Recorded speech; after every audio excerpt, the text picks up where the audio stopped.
Hi, my name is Terry Miller, and I'm the president at Solar One.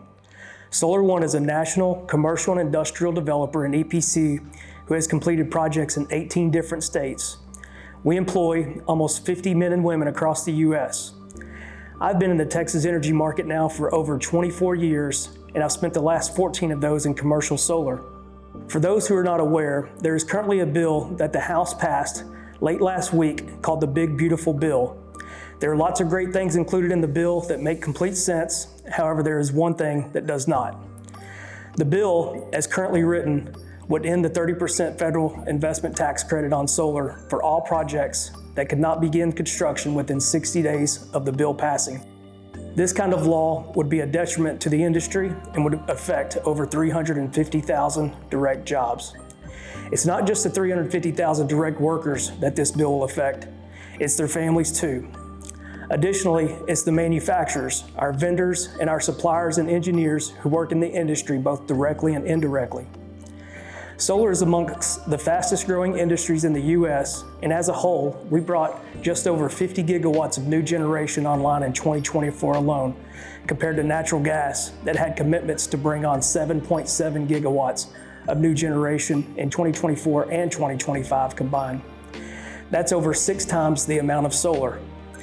Ending the ITC right now would be a detriment not only to the industry, but to the ever-increasing demand for new power generation. We have all types of manufacturing, AI, and data centers being built across our country, and more are committing to coming here.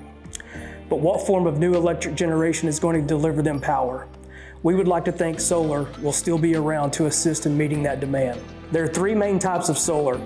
One is utility scale solar farms, which make up 71% of our industry. The second is commercial and industrial that makes up roughly 25%. And lastly, residential, the remaining 4%.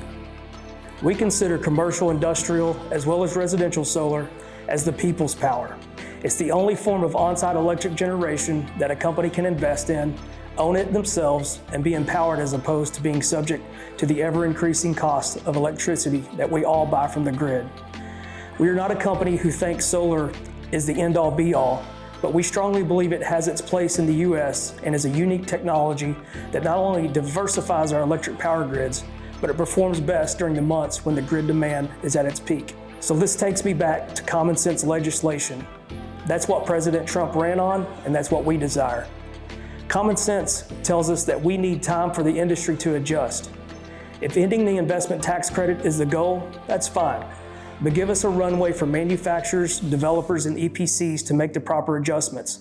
60 days after the bill goes into effect just isn't long enough.